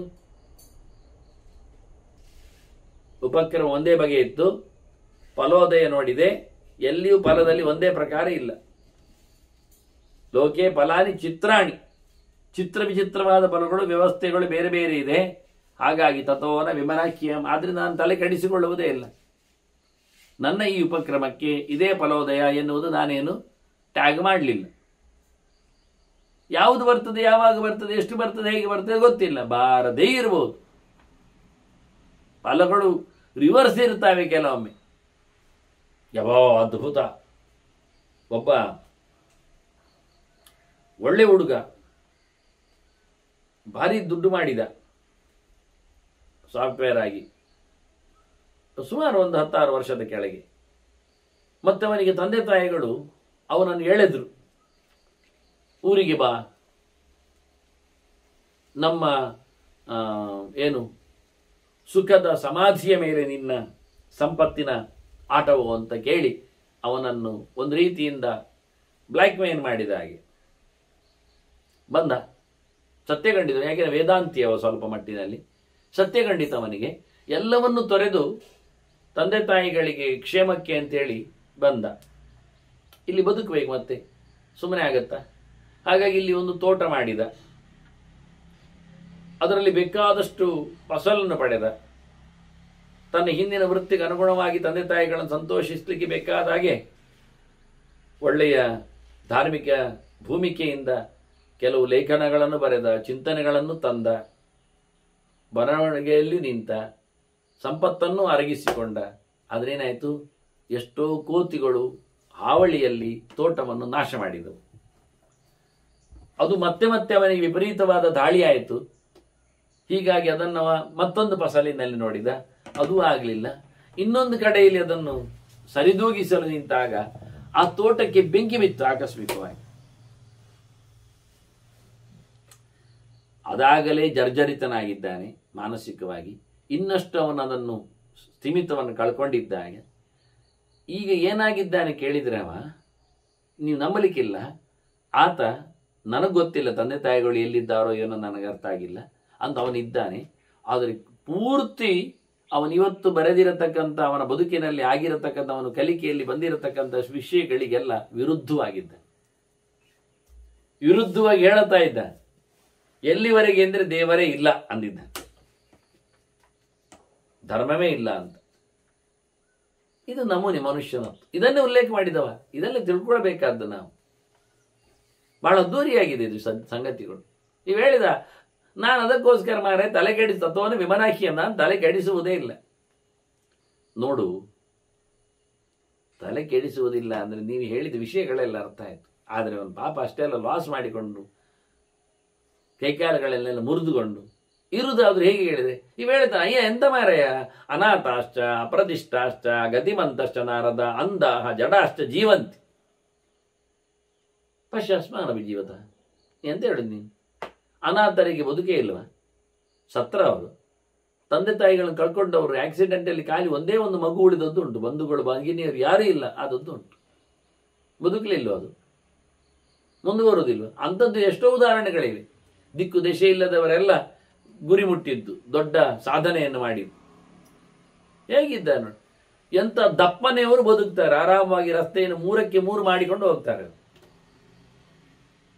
ಎಂಥ ತೆಳ್ಳೆನೆಯವರು ಬದುಕುವುದಿಲ್ವ? ಅಪ್ರತಿಷ್ಠ ಅರ್ಥ, ಎಲ್ಲಿಯೂ ನೆಲವು ಇಲ್ಲದವರು ಸಹ ನೆಲೆಗೊಂಡಿದ್ದಾರೆ, ಶಾಶ್ವತರಾಗಿದ್ದಾರೆ. ಊರಿಲ್ಲ, ಸೂರಿಲ್ಲ, ಮನೆ ಇಲ್ಲ, ಮಠ ಇಲ್ಲ, ಮಂದಿರ ಇಲ್ಲ, ಮಾತಿಲ್ಲ, ಅಂಥವರು ಏನು ಅಬ್ಬರವಾಗಿದ್ದಾರೆ. ಗತಿಮಂತಶ್ಚ, ಉಲ್ಟಾ ಬಲ್ಟ ತಿರುಗ್ತಾನೆ ಇರುವುದು, ವಾಂಡರರ್ಸ್. ಮತ್ತೆ ಅವರಿಗೆ ಗತಿ ಉಂಟು. ಎಂತ ಅಲ್ಲಿದೆ ಇಲ್ಲಿದೆ ಮತ್ತೊಂದು ಇದು ಎಲ್ಲರೂ ಕರೀತಾರೆ. ಅಂದ ಕಣ್ಣಿಲ್ಲದವರು ಎಷ್ಟು ಗಮ್ಮತ್ತು. ಸುಮಾರು ಜನ ಸಹಾಯ ಮಾಡ್ತಾರೆ ಅವರಿಗೆ ಬಂದು, ಪಾಪ ಅವರಿಗೆ ಕಣ್ಣಿಲ್ಲ ಸಹಾಯ. ಜಡ ಅಷ್ಟ, ಮಂಡೆ ಸಮಯ ಇಲ್ಲದವರು ಆಗ್ಬಹುದು, ಅವರು ಇದ್ದಾರೆ. ಇಂಥವರೆಲ್ಲ ಬದುಕುವುದು ನೋಡುವಾಗ ಬದುಕ್ತಾರೆ ಅಂದಾಗ ಮಾರಾಯ ನಾವು ಬದುಕ್ತೇವೆ ನೋಡಿ, ಆಯ್ತಲ್ಲ. ನಮಗೆ ಅದೇ ತಿಳ್ಕೊ ಏನಾದ್ರು, ನಾವು ಒಂದು ಕಣ್ಣಿಲ್ಲದವರು, ಮಂಡೆ ಸರಿ ಇಲ್ಲದವರು, ಗತಿ ಇಲ್ಲದವರು, ನೆಲೆಗೊಳ್ಳದವರು, ಅನಾಥರು ನಾವು ಬದುಕು. ನಾ ಪಶ್ಯ ಅಸ್ಮಾನ ವಿಜೀವತ, ನಮ್ಮಂಥವರನ್ನು ಬದುಕುವುದು ನೋಡು. ಲೋಕದಲ್ಲಿ ಎಲ್ಲಾ ನಮೂನೆ ಜನರು ಬದುಕ್ತಾರೆ. ಅವರೆಲ್ಲ ಬದುಕಿದಾಗ ನಮಗೆ ಬದುಕಬೇಕು ಅಂತ ಕಾಣುವುದಿಲ್ಲ. ಏನಿಲ್ಲದೋ ಬದುಕ್ತಾನೆ ಅಂದಾಗ ಚಾಲೆಂಜಿಂಗ್ ಆಗಿ ನಾವು ಇದ್ದವರು ಬದುಕಬೇಕು. ನಂಗೆ ಯಾರು ಹೇಳಿದ್ದ ಅವತ್ತು ಬಂದಾಗ ಮುಂಬೈಯಲ್ಲಿ, ದಿನಕ್ಕೆ 50,000 ದುಡಿಯುವವರು ಬದುಕ್ತಾರೆ, ದಿನಕ್ಕೆ 10,000 ರೂಪಾಯಿ ದುಡಿಯುವವನು ಬದುಕ್ತಾನೆ ಅಂತ. ಅಷ್ಟೇ ಗಮ್ಮತ್ನಲ್ಲಿ. ಇಬ್ಬರು ರಾತ್ರಿ ಆದಂತ ನಿದ್ದೆ ಮಾಡೋದು, ಬೆಳಿಗ್ಗೆ ಎದ್ದಾಗ ಎಲ್ಲರೂ ಹೇಳುವುದೇ, ಅದು ಚಾಲೆಂಜ್. ದಿನಕ್ಕೆ 10,000 ರೂಪಾಯಿಯಲ್ಲಿ ಮುಂಬೈಯಲ್ಲಿ ಅವನು ಆರಾಮಿದ್ದಾನೆ, 10,000 ಒದ್ದಾಡ್ತಾನೆ, ಇಲ್ಲಿಂದ ಅಲ್ಲಿಗೆ ಓಡುತ್ತಾ 10-70 ಸಿಗ್ನಲ್ಗಳನ್ನು ದಾಟಿ ಹೋಗ್ತಾನೆ ಪ್ರತಿನಿತ್ಯ. ನನ್ನ ಹತ್ರ ಹೇಳಿದ್ದವ, ನಾನು ಇಲ್ಲಿಂದ ಅಲ್ಲಿಗೆ ಹೋಗ್ಬೇಕಾದ್ರೆ 10-70 ಸಿಗ್ನಲ್ಗಳನ್ನು ದಾಟಿಕೊಂಡು ಹೋಗ್ತೇನೆ. ಸುಮಾರಾಗಿ ಒಂದು 10-20 ಚಾಲು ಇರ್ತದೆ, ಮತ್ತೆಲ್ಲ ಬ್ಲಾಕ್ ಮಾಡ್ತದೆ. ನಿಂತೇ ಹೋಗ್ತೇನೆ. ಎಲ್ಲ ಫೈಲ್ಗಳನ್ನು ಕಾರಲ್ಲೇ ನೋಡ್ತೇನೆ, ಕಂಪನಿ ಫೈಲ್ಸ್ಗಳನ್ನೆಲ್ಲ. ಒಂದೇ ಸರ್ಕಲಲ್ಲಿ ಅಲ್ಲೇ ಇದ್ದುಕೊಂಡು ಇಡೀ ದಿನ ರಾತ್ರಿ ಬೆಳಗ್ಗೆ ಮಾಡಿದವರು ಇದ್ದಾರೆ ನೋಡಿ. ಇವ 10-70 ಸಿಗ್ನಲ್ಗಳನ್ನು ದಾಟಿಕೊಂಡು ಹೋಗಬೇಕು. ಅವ ಖಾಲಿ ಒಂದೇ ಸಿಗ್ನಲ್ ಅಡಿಯಲ್ಲಿ ಕೂತು ಎಲ್ಲವನ್ನು ತಿಂದು ಕಬಳಿಸಿ ಮಲಗಿ ಹೇಳ್ತಾನೆ. ಅಂಥವನು ಬದುಕಿದ್ದಾನೆ. ಅವನು ಹೇಳಿಕೊಳ್ಳುವುದು ಊರಿಗೆ ಬಂದಾಗ ನಾನು ಬಾಂಬೆಯಲ್ಲಿದ್ದೇನೆ ಅಂತಲೇ ಹೇಳೋದು. ಇವರೆಲ್ಲ ಬಾಂಬೆ ಬತ್ತೆ ಅಂತ ಹೇಳಿಕೊಂಡೆ ಅವನನ್ನು ಭಾರಿ ಸ್ವಾಗತಿಸ್ತಾರೆ. ಇದು ಲೋಕದ ಕಥೆ ಇತ್ತು. ಅವನು ಹೇಳೋದಾಗಿ ಅಭ್ಯಾಸಕ್ಕೆ ವಿಹಿತೇನೈವ ಜೀವಂತಿ ಅರೋಗಾಂಗಾ ದಿವೌಕಸಃ. ದೇವತೆಗಳ ಪಾಡು ಏನು ಗೊತ್ತಾ? ಅವರು ಆರಾಮಾಗಿರ್ಲಿಕ್ಕೆ ಕಾರಣ ಅವರಿಗೇನು ರೋಗ ಇಲ್ಲ, ರುಜಿನ ಇಲ್ಲ, ದುಃಖ ಇಲ್ಲ, ಶೋಕ ಇಲ್ಲ, ನೋವಿಲ್ಲ, ಸಂಕಟ ಇಲ್ಲ. ಯಾಕೆ ಕೇಳಿದರೆ ಅವರು ವಿಹಿತೇನೈವ ಜೀವಂತಿ, ಅವ್ರು ಹೇಳಿದ್ದರಲ್ಲೇ ಬದುಕ್ತಾರೆ. ಸರಿ ಹೇಳಿಯ? ವಿಹಿತೇನೈವ ಜೀವಂತಿ. ಅವರು ವಿಷ್ಣು ಹಿತದಲ್ಲೇ ಬದುಕ್ತಾರೆ. ದೇವರಿಗೆ ನಿಷ್ಠ ಆಗಿ ಬದುಕ್ತಾರೆ. ಅವರು ತಮ್ಮ ಇಷ್ಟ ನೋಡುವುದಲ್ಲ, ಮತ್ತೊಬ್ಬರ ಇಷ್ಟ ನೋಡುವುದಲ್ಲ. ನಮ್ದೆಲ್ಲ ಎಂತ ಗೊತ್ತುಂಟು, ಕೆಲವೊಮ್ಮೆ ನಮ್ಮ ಇಷ್ಟ ನೋಡುದು, ಮತ್ತೆ ಅಯ್ಯೋ ಪಾಪ ಇನ್ನೊಬ್ಬರ ಇಷ್ಟಕ್ಕೆ ಹೋಗುದು, ಕೈ ಸುಟ್ಕೊಳ್ಳುದು. ಸಾಧ್ಯವಿಲ್ಲದ ಮಾತು ನೋಡಿ. ಒಂದು ಇದು ವೇದಾಂತ. ನನಗೆ ನೀವು ಹೊಡಿತೀನಿ, ನನಗೆ ಗೊತ್ತು. ವಾಸ್ತವ ಏನು ಗೊತ್ತುಂಟ? ನೀನು ಬದುಕು ಆಯ್ತು, ಮತ್ತೆ ಇನ್ನೊಬ್ಬರ ಬದುಕಿಗೆ ನೀನು ನೋಡ್ಲಿಕ್ಕೆ ಹೋಗಬೇಡ. ಅಯ್ಯೋ ಪಾಪ ಅಂದ್ರೆ ಏನು ಗೊತ್ತುಂಟ? ಏನಂತ ಅರ್ಥ? ದೇವರು ಅವನ ವಿಷಯದಲ್ಲಿ ಮಾಡಿದ್ದು ಸರಿಯಲ್ಲ ಎನ್ನುವ ಧೋರಣೆ ನಿನ್ನದು ಅಂತ ಅರ್ಥ. ಇಷ್ಟೇ. ಒಬ್ಬ ಅಳ್ತಾ ಇದ್ದಾನೆ ಅಂತಾದ್ರೆ, ಅವನು ನೀನು ಕಣ್ಣೋರಿಸ್ತಿ ಅಂತಾದ್ರೆ, ನೀನು ಕಣ್ಣೋರಿಸುವುದರಿಂದಲೇ ಅವನ ಸಂಕಟ ಪರಿಹಾರ ಆಯಿತು ಅಂತ ಒಂದೊಮ್ಮೆ ನೀನು ಭಾವಿಸಿದರೆ ಎಷ್ಟು ವೇದಾಂತ ತಪ್ಪಾಯಿತು ಕೇಳಿದ್ರೆ, ಅವನ ಕಣ್ಣೀರು ಒರೆಸುವವರಲ್ಲಿ ದೇವರು ಪಾತ್ರ ಅಲ್ಲ, ದೇವತೆಗಳು ಪಾತ್ರರಲ್ಲ. ಅವರಿಂದ ಯಾರಿಗೂ ಅದು ಆಗಲಿಲ್ಲ, ನಿನ್ನಿಂದ ಆಯ್ತು ಅನ್ನತಕ್ಕ ಅಹಂಕಾರ ನಿನಗಾಯಿತು. ಅಂದ್ರೆ ಇದು ನಿಜವಾದ ಶುದ್ಧ ತಪ್ಪು. ಇಡೀ ಪ್ರಪಂಚದಲ್ಲಿ ಯಾವುದೇ ಕರ್ಮವು ದೇವರದ್ದು ತಪ್ಪಿಲ್ಲ. ಹಾಗಾಗಿ ಭಗವಂತ ಅವನು ಮಾಡಿದ್ದ ಕರ್ಮಕ್ಕನುಗುಣವಾಗಿ ಇವತ್ತು ಅಳಿಸ್ತಾ ಇದ್ದಾನೆ, ಇವತ್ತು ಅವನನ್ನು ಸೋಲಿಸಿದ್ದಾನೆ, ಇವತ್ತು ಅವನಿಗೆ ಮನೆ ಮಂದಿಯನ್ನು ಇಲ್ಲಾಗಿಸುವಂತೆ ಮಾಡಿದ್ದಾನೆ. ನೀನೇನೇ ಮಾಡಲಿಕ್ಕೆ ಬರ್ತದೆ? ನಿನ್ನಿಂದ ಏನಾಗಲಿಕ್ಕೆ ಉಂಟಯ್ಯ? ನೀನು ಎಲ್ಲಿ ಊರನ್ನು ಹೊತ್ತುಕೊಂಡಿದ್ದಿ? ಅಹಂಕರೋಮಿತಿ ವ್ರತಾಭಿಮಾನ, ಎಲ್ಲ ನನ್ನಿಂದ ಆಗ್ತದೆ ಎನ್ನುವಂಥದ್ದು ಶುದ್ಧದ. ಹೀಗಾಗಿ ಹೇಳುತ್ತಾನೆ, ಅವರು ವಿಹಿತೇನೈವ ಜೀವಂತಿ. ಅವರು ವಿಷ್ಣುವಿಗೆ ಹಿತವಾಗಿಯೇ ಬದುಕ್ತಾರೆ ಹೊರತು ಪರಹಿತಕ್ಕಾಗಿ ಬದುಕುವುದಿಲ್ಲ. ಇನ್ನೊಬ್ಬರ ತಂಟೆಗೆ ಹೋಗುವುದೇ ಇಲ್ಲ. ಇನ್ನೊಬ್ಬರ ಉದ್ಧಾರಕ್ಕೆ ನಾನಿದ್ದೇನೆ ಹೇಳಲಿಕ್ಕೆ ಬರುವುದೇ ಇಲ್ಲ. ಅದಕ್ಕೆ ದೇವರಿದ್ದಾನೆ ಅನ್ನತಕ್ಕ ಪೂರ್ಣ ಎಚ್ಚರ ಉಂಟು, ಅವರಿಗೆ ನಂಬಿಕೆ ಉಂಟು. ನಮ್ದೆಂತ ಗೊತ್ತುಂಟ? ಎಲ್ಲ ಕರ್ಮ ಅಂದ್ರೆ ಮಾರೆ 10 ಜನರಿಗೆ ಸೇವೆ ಮಾಡೋದೆ. ಇನ್ನು ಕರ್ಮ ಅವ್ರು ನಿನಗೂ ಮಾಡ್ಲಿ ಹಾಗಾದ್ರೆ ಸೇವೆ? ಮ್ಯೂಚುವಲ್ ಅಲ್ವಾ? ಇದು ಆಗ್ತದ? ಸರಿ ಆಗ್ತದ? ಇದು ಹೀಗೆ ನಮಗೆ ಮಾತ್ರ ಇನ್ನೊಬ್ಬರಿಗೆ ಸೇವೆ ಮಾಡುವುದೇ ನಮ್ಮ ಟ್ಯಾಕ್ಸ್ ಅಂತಾದ್ರೆ, ಅವರಿಗೆ ಮಾತ್ರ ಟ್ಯಾಕ್ಸೇ ಇಲ್ವಾ? ಅವರೆಂದು ಹಿಂದುಳಿದವರ ಟ್ಯಾಕ್ಸ್ ಇಲ್ಲದೆ ಬದುಕಲಿಕ್ಕೆ ದೇವರ ಲೋಕದಲ್ಲಿ? ಇದು ತಪ್ಪು, ಇದು ಕಷ್ಟ. ಇನ್ನು ದೀನ, ದಲಿತ, ರೋಗಿ, ಅದು ಎಲ್ಲರೂ ಹಾಗೆಯೇ. ಸಂಸಾರದಲ್ಲಿ ಎಲ್ಲರೂ ರೋಗಿಯೇ, ಎಲ್ಲರೂ ದೀನರೇ, ಎಲ್ಲರೂ ದಲಿತರೇ. ನೀವು ಮೊದಲು ಲಾಭ ಮಾಡಿಕೊಂಡದ್ದೇ ತಪ್ಪು 10-40% ಅಲ್ಲಿ, ಮತ್ತೆ ಅದನ್ನು ಹಂಚಲಿಕ್ಕೆ ಹೋಗುದು 5% ಇಟ್ಕೊಂಡು ಎಲ್ಲ. ಅದು ಹಬ್ಬ ಬಂದಾಗ ಪಟಾಕಿ ಹಂಚುವುದು, ಐನ ಕೈಕಾಲು ಮುರಿಲಿಕ್ಕ, ಮತ್ತೆ ಪರ್ಕಟ್ಟು ಭೂಪಟಕ ಹಳೇದ್ದು ಎಲ್ಲ ಬಟ್ಟೆ ಬರೆಗಳನ್ನೆಲ್ಲ ರಿಬೇಟಲ್ಲಿ ಬಿಸಾಡುವುದು, ಇನ್ನು ಹೆಚ್ಚು ಕಡಿಮೆ ಇದ್ದೆಲ್ಲ ಆಹಾರ ಪದಾರ್ಥಗಳನ್ನೆಲ್ಲ ಜೋಡಿಸಿಕೊಡುವುದು. ನಿಮಗೆ ಸಂತೋಷ ಸಂಭ್ರಮ ಇದ್ದರೆ ಏನಿದ್ದರು ಒಂದಿಷ್ಟು ನೇರ ದುಡ್ಡನ್ನೇ ಕೊಟ್ಟು ಬಿಡಿ, ಏನು ಬೇಕಾದ್ರೂ ಮಾಡಿಕೊಳ್ತಾನೆ ಅದರಲ್ಲಿ. ನಿಮಗಿನ್ನೊಮ್ಮೆ ಕೊಡಲೇಬೇಕು ಅವರು ಹೇಳಿಕೊಂಡಿದ್ದಾರೆ ಅಂತಿದ್ದರೆ ಹೇಳಿಕೊಂಡವರಿಗೆ ಕೊಟ್ಟು ಬಿಡಿ ಎಲ್ಲವನ್ನು. ಕರ್ಮಾಂಗಗಳು ನಡೀತಾ ಇರ್ತವಲ್ಲ, ನಿಮ್ಮ ಧಾರ್ಮಿಕ ಕ್ರಿಯೆಗಳು, ಸಾಂಸ್ಕೃತಿಕ ಕಾರ್ಯಕ್ರಮಗಳು, ಮನೆ ಮಂದಿಯ ಕೆಲಸಗಳು ಅಂತೇಳಿ ನೀವು ಮಠ, ಮಂದಿರ, ಮನೆ, ಗೂಡು, ಅಲ್ಲಿ ಇಲ್ಲಿ ಕಲ್ಯಾಣ ಮಂಟಪದಲ್ಲಿ ಮಾಡಿಸ್ತಾನೆ ಇರ್ತೀರಿ. ಅಲ್ಲೆಲ್ಲ ನಿಮಗೆ ಪುರೋಹಿತರು, ಪೂಜೆಯವರು, ಆಯೋಜಕರು, ಮ್ಯಾನೇಜರರು, ಅಧಿಕೆಯವರು, ವ್ಯವಸ್ಥಾಪಕರು ಎಲ್ಲ ಸಿಗ್ತಾರೆ. ಅವರಿಗೆ ಎಲ್ಲ ಕೊಟ್ಟು ಬಿಡಿ ದಾನ ದಕ್ಷಿಣೆಗಳನ್ನೆಲ್ಲ. ನಾನು ಹೇಳೋದಾದ್ರೆ, ಅದು ಎಳ್ಳು ಇದ್ರು, ಕಾಳು ಇದ್ರು, ಎಣ್ಣೆ ಇದ್ರು, ತುಪ್ಪ ಇದ್ರು, ಉಪ್ಪು ಇದ್ರು, ಕುಂಬಳಕಾಯಿ ಇದ್ರು, ಕೋಲಿದ್ರು, ಕಟ್ಟಿಗೆ ಇದ್ರು, ಕಬ್ಬಿಣ ಇದ್ರು, ಚಿನ್ನ ಇದ್ರು, ಎಲ್ಲ ಅವರಿಗೆ ಕೊಡಿ. ನಾನು ಹೇಳೋದು ಅಷ್ಟೆಲ್ಲ ಮಾಡಿಸ್ತಾ ಇದ್ದಾರಲ್ಲ, ಅವ್ರು ಯಾಕೆ ಈಚೆ ನಿಮ್ಮನ್ನು ದುಡಬೇಕು? ಹೋಗಿ ಮಾಡಿಸುವುದು ಧರ್ಮಕರ್ಮ ಒಂದು ಕಡೆಯಲ್ಲಿ, ಮತ್ತೆ ಅಲ್ಲಿಯ ದಾನ ದಕ್ಷಿಣೆಗಳೆಲ್ಲ ನೀವು ಹೋಗಿ ಅಲ್ಲಿ ನಿಮ್ಮ ಊರಿನ ದೇವಸ್ಥಾನದಕ್ಕೆ ಕೊಡಿ. ಅದೇಂತ ದೇವಸ್ಥಾನದ ಧರ್ಮಕ್ಕೆ ಬರ್ತಾರೆ, ಅಲ್ಲಿ ದೇವಸ್ಥಾನದಲ್ಲಿ ಕಾರ್ಯಕ್ರಮ ಮಾಡಿ ಹೇಳ್ಬೋದಿತ್ತಲ್ಲ ಇವರಿಗೆ. ಹಾಗಿದ್ರೆ ಒಂದು ಕಡೆ ಇನ್ನೊಂದು ಕಡೆ ದುಡುದು ಎಲ್ಲಿಗೆ? ಕೊನೆಗೆ ಹೇಳುದು, ಯಾರು ತಗೊಳ್ಳದಿದ್ರೆ ಪೆತ್ತಕ್ಕೆ ಆಗಿ, ಪೆತ್ತ ಅಂದ್ರೆ ದನ, ದನಕ್ಕೆ ಆಗಿ, ಅದೇನು ಧರ್ಮಕ್ಕೆ ಬಂದಿದ? ಅದೆಂತ ಕರ್ಮಕ್ಕೆ? ಒಂದೊಮ್ಮೆ ಶಾಸ್ತ್ರದಲ್ಲಿ ಅಂತ ಪ್ರಾಯಶ್ಚಿತ್ತಕ್ಕೆ ಉಂಟು ಅಂತ ಆದ್ರೆ ಇವರು ಓಡುದು ಎಲ್ಲಿಗೆ, ಓಡಿಸುವುದು ಎಲ್ಲಿಗೆ? ಹಾಗಾಗಿ ಮತ್ತೊಬ್ಬರಿಗೆ ಒರೆಸ್ಲಿಕ್ಕೆ ನೀವು ಎಣ್ಣೆಯ ತುಪ್ಪವನ್ನೆಲ್ಲ ತರಲಿಕ್ಕೆ ಹೋಗಬೇಡಿ. ಸಂತೋಷ ಇದ್ರೆ ನೇರ ದುಡ್ಡನ್ನೇ ಕೊಡಿ. ಅದನ್ನು ಬಂಗಾರ ಮಾಡಿ ಕೊಡಬೇಡಿ, ಅದನ್ನು ಗರ್ಭ ಮಾಡಿ ಕೊಡಬೇಡಿ. ಇಲ್ಲಾದ್ರೆ ಕೊಡ್ಲಿಕ್ಕೆ ಹೋಗಬೇಡಿ. ಯಾರು ಹೇಳಿದ್ದಾರೆ ಅವರಿಗೆ ಕೊಟ್ಟು ಚೆನ್ನಾಗಿ ಅವರ ಮೋರೆಗೆ ಧರ್ಮಕರ್ಮ ಮಾಡಿಸ್ತಾರಲ್ಲ, ಒಂದಷ್ಟು ಸಿಂಗಾರ ಮಾಡಿ, ಒಂದಿಷ್ಟು ಮಂಡಲ ತೆರೆದು, ಒಂದಷ್ಟು ತೋರಣ ಕಟ್ಟಿ, ಒಂದಷ್ಟು ವಾದ್ಯಗಳನ್ನು ಉರಿಸಿ ಎಲ್ಲ ನಡೆಸ್ತಾರಲ್ಲ, ಅವರಿಗೆಲ್ಲವನ್ನು ಹಾಕಿ ಬನ್ನಿ ಅಂಥದ್ದನ್ನೆಲ್ಲ. ಹೇಗಿರ್ತದೆ? ಇದು ಖುಷಿಯಾಗುತ್ತೆ. ಅದರಿಂದ ಹೇಳಿಬಿಟ್ಟು ಚೆನ್ನಾಗಿ ಒಳ್ಳೆ ರೀತಿಯಿಂದ ಹೇಳ್ತಾನೆ. ದೇವತೆಗಳ ಅವರು ದೇವರಿಗಿತವನ್ನು ಬಿಟ್ಟು ಇನ್ನೇನು ಮಾಡೋದಿಲ್ಲ. ಮನುಷ್ಯ ಮೋರ ನೋಡೋದಿಲ್ಲ ಅವರು. ಯಾವನು ಪಾಪಿ ಇದ್ದಾನೋ, ಯಾರು ಸುಳ್ಳಿದ್ದಾನೋ, ಯಾವ ಸಂಗತಿ ಬೇಡ ಅವನಿಗೆ. ದೇವರಿಗಾಗಿ ಮಾಡ್ತೇನೆ, ದೇವರು ಹೇಳಿದಾಗೆ ಮಾಡ್ತೇನೆ ಅಂತ. ಶಾಸ್ತ್ರ ಏನು ಹೇಳಿದೆ? ವಿಹಿತ ಅಂದರೆ ಯಸ್ಮಾ ಶಾಸ್ತ್ರಂ ತಸ್ಮಾ ಶಾಸ್ತ್ರಂ ಪ್ರಮಾಣಂತೆ ಅಂತ. ಕಾರ್ಯಕಾರಿ ವ್ಯವಸ್ಥಿತು ಶಾಸ್ತ್ರ ವಿಧಿ ಮುತ್ಸೃಜ್ಯ ಬರ್ತದೆ ಕಾಮಗಾರತ. ವಿಹಿತ ಅಂದರೆ ಶಾಸ್ತ್ರ ವಿಹಿತ ಅಂತ. ವಿಹಿತೇನೈವ ಜೀವಂತಿ ದಿವೋಕ ಸಹ ಆರೋಗಾಂಗ. ಆದ್ರಿಂದ ಅವರಿಗೆ ಎಲ್ಲಿಯೂ ಎಫೆಕ್ಟೇ ಇಲ್ಲ, ಫ್ರೀ ಇದ್ದಾರೆ, ಆರಾಮಿದ್ದಾರೆ. ನಾವು ಎಲ್ಲಿ ತಪ್ಪಿಸ್ತೇವೆ, ಸ್ವಾರ್ಥವನ್ನು ನೋಡ್ತೇವೆ, ಪರಾರ್ಥವನ್ನು ವಿಶ್ಲೇಷಿಸ್ತೇವೆ, ಅಲ್ಲಿ ಸೋಲ್ತೇವೆ. ಹಾಗಾಗಿ ಲೋಕದಲ್ಲಿ ಬಲವಂತೋ ಅಬಲಾಶ್ಚೈವ ತದುದಸ್ಮಾನ್ ಸಮಾಜಯ. ಬಲವಂತರೂ ಬದುಕ್ತಾರೆ, ದುರ್ಬಲರೂ ಬದುಕ್ತಾರೆ. ಹಾಗಾಗಿ ಮನೋಬಲ ಉಳ್ಳವರು ಬದುಕ್ತಾರೆ, ಮಾನಸಿಕವಾಗಿ ಕುಗ್ಗಿದವರು ಬದುಕ್ತಾರೆ, ಜನ ಬೆಂಬಲ ಇದ್ದವರು ಬದುಕ್ತಾರೆ, ಜನ ಬೆಂಬಲ ಇಲ್ಲದೆ ಏಕಾಂಗಿಯಾಗಿದ್ದವನು ಬದುಕ್ತಾನೆ. ಏನು ಪ್ರಶ್ನೆ ಇಲ್ಲ ಅಂತ. ಹಾಗೆ ನಾವು ತಿಳ್ಕೊ. ಸಹಸ್ರಣೋಪಿ ಜೀವಂತಿ ಜೀವಂತಿ ಶತಿನಸ್ತತ. ತಿಂಗಳಿಗೆ 1000 ರೂಪಾಯಿ ಸಂಬಳ ಇದ್ದವನು ಬದುಕ್ತಾನೆ, ತಿಂಗಳಿಗೆ 100 ರೂಪಾಯಿ ಸಂಬಳ ಇದ್ದವನು ಬದುಕ್ತಾನೆ. ದಿನಕ್ಕಲ್ಲ, ತಿಂಗಳಿಗೆ. ನೋಡಿ, ಯಾವತ್ತು ಹೇಳೋ ಮಾತಿವನು. ಸಹಸ್ರಣೋಪಿ ಜೀವಂತಿ.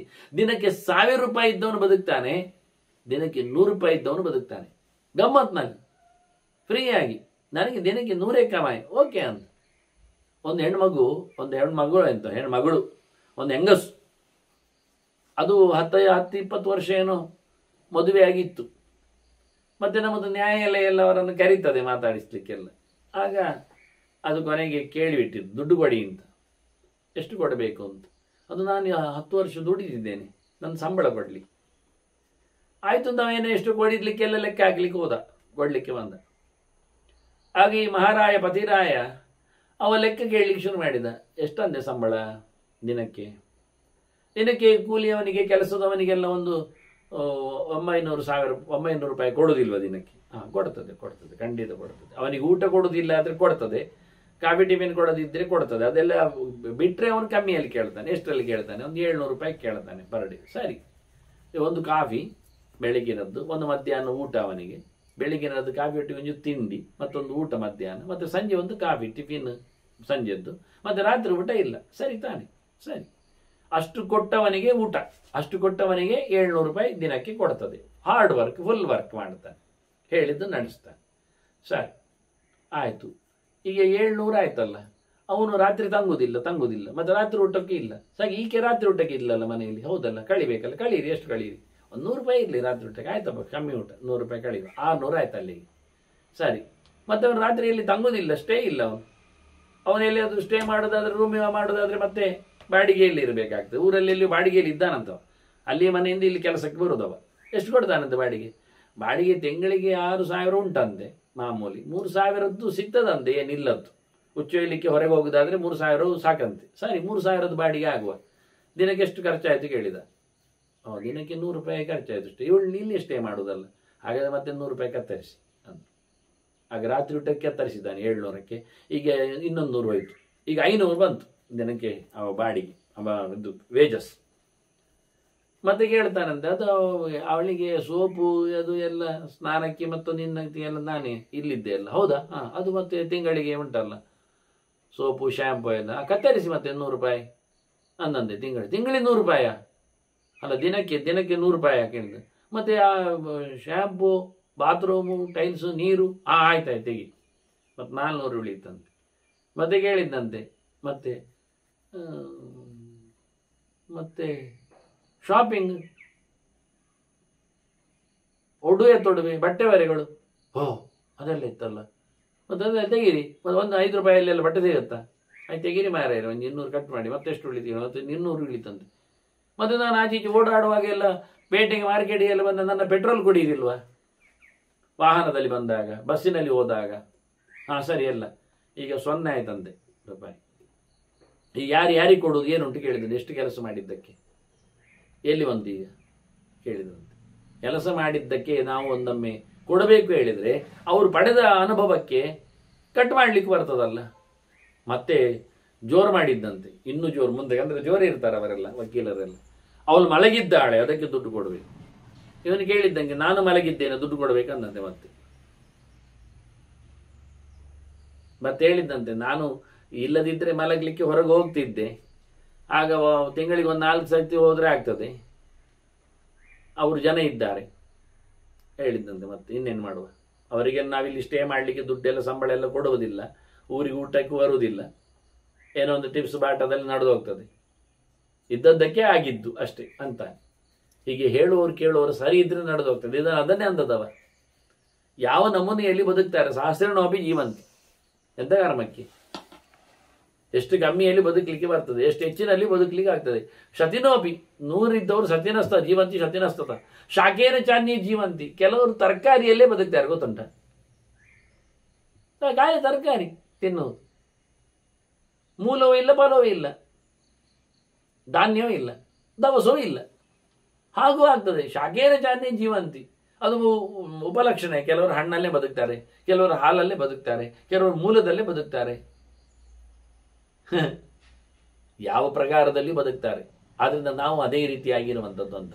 ಪಶ್ಯ ಅಸ್ಮಾನಪಿ ಜೀವತ, ನಾವು ನೋಡಿ ಹೀಗೆ ಬದುಕ್ತಾ ಇದ್ದೇವೆ. ಹೇಗೋ ಒಬ್ಬ ಯದಾನ ಶೋಚೇ ಮಹಿ ಕಿನ್ನು ನ ಸ್ಯಾತ್ ಧರ್ಮೇಣ ವಾ ನಾರದ ಕರ್ಮಣಾಮ ಕೃತಾಂತವಶ್ಯಾನಿ ಯದಾ ಸುಖಾನಿ ದುಃಖಾನಿ ವಾ ಎನ್ನ ವಿದರ್ಶಯಂತ.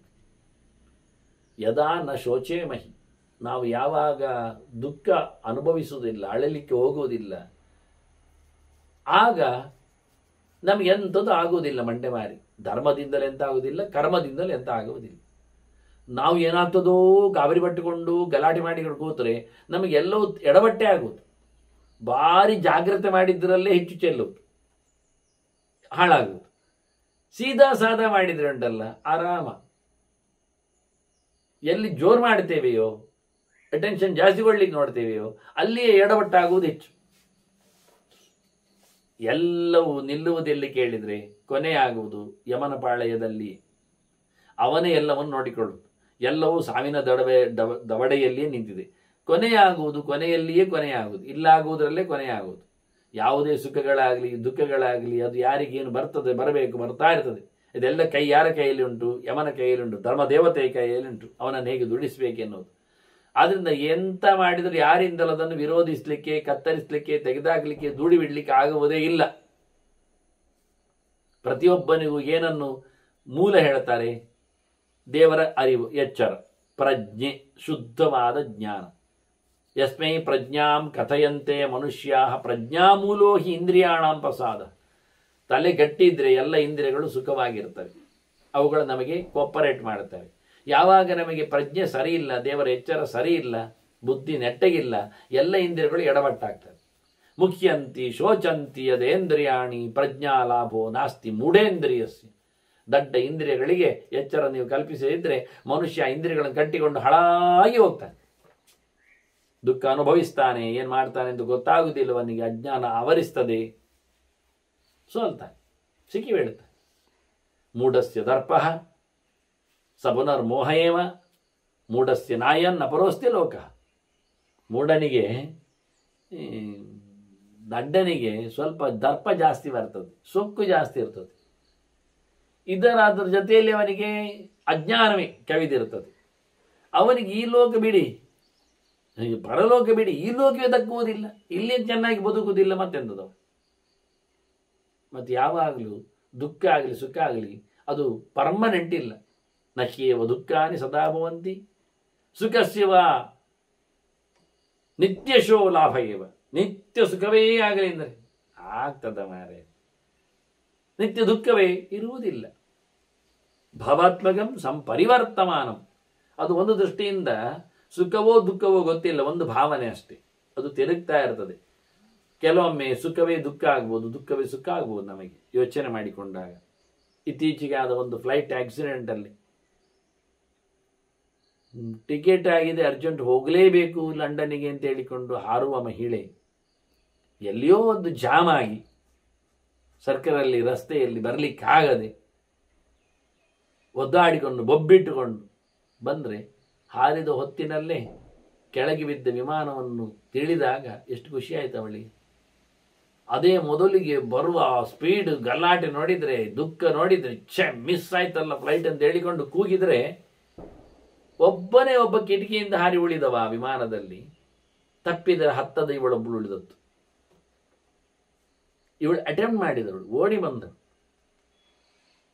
ಹೋಗದಿದ್ರೆ ಸಾಧ್ಯವೇ ಇಲ್ಲ ಅಂತ ಹೇಳಿಕೊಂಡು ಗಲಾಟೆ ಎಬ್ಬಿಸಿದವಳು. ಆದರೆ ಅದು ಹಾರಿದ ತಕ್ಷಣ ಬಿತ್ತು ಅಂತ ಕೇಳಿದಾಗ ಇವಳಲ್ಲಿ ಎಷ್ಟು ಅದೇ ಸಾಂದ್ರವಾದ ದುಃಖ, ಎಷ್ಟು ರವಕ್ಕ ಸುಖ ಆಯಿತು ನೋಡಿ. ಇದನ್ನು ನೀವು ಹೇಳಿಬಿಟ್ಟೆ, ಇಲ್ಲಿ ಸುಖ ದುಃಖ ಹೇಳೇ ಇಲ್ಲ. ಭವಾತ್ಮಕಂ ಸಂಪರಿವರ್ತಯಂತೆ ಅಂತಾನೆ. ಏನೋ ಒಂದು ಒಳಗೆ ಭಾವನೆ ಬಂತಲ್ಲ, ಅದು ಸುಖವೋ ದುಃಖವೊಂದು ಭಾವನೆ ಒತ್ತರಿಸಿ ಉಮ್ಮಳಿಸಿ ಬಂದದ್ದು, ಅದು ಚೇಂಜ್ ಆಗ್ತಾ ಇರ್ತದೆ, ತಿರುಗ್ತಾ ಇರ್ತದೆ, ರೊಟೇಟ್ ಆಗ್ತಾ ಇರ್ತದೆ. ಹಾಗಿರುವಾಗ ನಮ್ಮ ಆದೃಶಃ ಸಂಜ್ವರಂ ಜಾತು ಕೊರಿಯ. ಆದ್ರಿಂದ ನನ್ನಂಥವ್ರು ಯಾವತ್ತೂ ಸಹ ಅದಕ್ಕೋಸ್ಕರ ಗುದ್ದಿದವರಾಗಿ ಮಾಡುವುದಿಲ್ಲ, ಕಂಪಿಸುವುದಿಲ್ಲ, ರೋಗಗ್ರಸ್ತರಾಗುವುದಿಲ್ಲ, ಜ್ವರ ಬಿದ್ದವರಾಗಿ ಮಾಡುವುದಿಲ್ಲ. ಇಷ್ಟಾನುಭೋಗ ನಾನು ವೃದ್ಧೇತ್ ಸುಖಂವ ನ ಚಿಂತೆಯೇ ದುಃಖಂ ಅಭ್ಯಾಗತಂವ. ಯಾವಾಗಲೂ ಬಂದದ್ದನ್ನು ದೂಡಬಾರದು, ಬಾರದ್ದನ್ನು ಹೇಳಿಬಾರದು. ಬಹಳ ಸುಲಭವಾದ ವಾಕ್ಯಗಳು. ಇಷ್ಟಾನುಭೋಗ ನಾನು ವೃದ್ಧೇತ್ ಸುಖಂವ. ಎಂಥದೇ ಒಳ್ಳೆಯದಾದರೆ ಅದನ್ನು ಎಲ್ಲ ಸಾಕು ಸಾಕು ಅಂತ ಹೇಳಲಿಕ್ಕಿಲ್ಲ, ಅನುಭವಿಸು ಒಳ್ಳೆಯದಾಗಿದ್ದರೆ. ಮತ್ತೆ ಬಾರದೇ ಇದ್ದ ದುಃಖವನ್ನು, ಅದು ತಿಂದ ನಂತರ ಹೆಚ್ಚಿನ ಅಂಶ ಎಂಥದ್ದು ಅಜೀರ್ಣ ಆಗ್ತದೆ. ಅಜೀರ್ಣ ಆದ ನಂತರ ಮತ್ತೆ ಜ್ವರ ಬರ್ತದೆ. ಜ್ವರ ಬಂದ ನಂತರ ಮತ್ತೆ ಹೋಗ್ಲಿಕ್ಕೆ ಆಗೋದಿಲ್ಲ. ಹೋಗ್ಲಿಕ್ಕೆ ವೈದ್ಯರು ಸ್ವಲ್ಪ ರೆಸ್ಟ್ ಹೇಳ್ತಾರೆ. ಕೊನೆ ಕೈಕಾಲುಗಳೆಲ್ಲ ಜೊಂಬು ಹಿಡಿದುಕೊಂಡು ಸಿಕ್ಕಾಬಿಡ್ತಾರೆ.